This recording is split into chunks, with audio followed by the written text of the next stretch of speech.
All right, so our next video is video 5F1, which is talking about how to use the law of sines instead of the law of cosines. The law of sines involves the sine ratio, of course, just like the law of cosines involve the cosine ratio. And the law of sines looks like the following. It's sine of A over little a equals sine of B over little b. And I'll give you the same reminders I gave you with the law of cosine, you guys. Capital letters, of course, are going to stand for your angles. Lowercase letters are going to stand for your sides, just like with the law of cosines. So what we're going to be doing here, as you can see on your whisk form, we know two angles this time in the triangle and a non-included side, and we're being asked in this video, this first video, 5F1, we're finding another missing side. So we're working first with example 1, which starts on page 377 in your textbook, and we can go ahead and draw that triangle that's given to us here.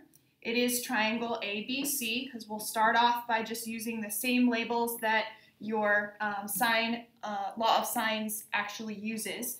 So we have triangle ABC. We know that angle A is 37 degrees. We know that angle B is 68 degrees. And we know that side across from angle A, so little a, is 3. And we are being asked to find the side that is opposite angle B. So little b is our unknown. And I hope you can remember that this is an example of a proportion, this law of sines. So as we go ahead and we figure out what that proportion is going to look like, we're going to take then the sine of angle A is 37 degrees. And that is going to be divided by the side that it's opposite, which is 3. And that's going to equal the sine of 68 degrees, which is opposite the unknown side that we need to find. Now recall how it is that we solve a proportion, and that is by cross multiplying. So we're going to have then b times the sine of 37 degrees is going to equal 3 times the sine of 68 degrees.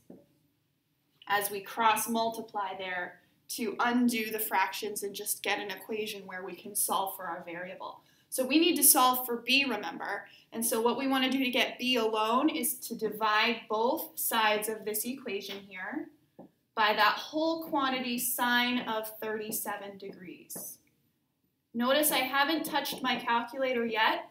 Again, I have a screen capture video of the TI calculator steps for you, but I would not actually do anything on the calculator quite yet until I get my b alone. And I can do it pretty much in just 2 steps to get to my decimal answer. Remember, we're finding a side, so we want to make sure that we round to the nearest tenth on those sides, as you can see in the directions on your whisk.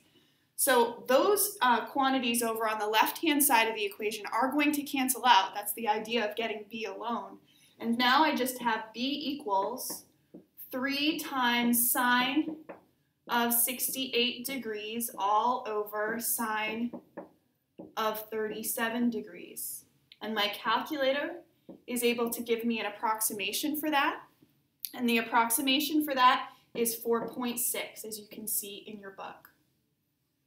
Now we're going to start the discussion about whether this answer that we've found from our calculator actually makes sense in the diagram. And so as I look at whether it makes sense, I need to recall that the longer side is always opposite the larger angle. So if I set up an inequality with the angles that I know, we know that angle A, or the measure, sorry, of angle A has got to be less than the measure of angle B. That's what the diagram gives me. Okay, so that's what the diagram gives me as information. So if that is true, and I'm following this longer side is opposite the larger angle relationship, then you guys, side little a has to then be also less than side little b, and that's the question we need to ask ourselves. So if I plug in the values that I know from my diagram and from what I just found, my a is 3, and my b that I just found is 4.6. So we're asking ourselves, is that a true statement? And the answer, of course, is yes, it is a true statement, so then I can have confidence in the decimal that I came up with.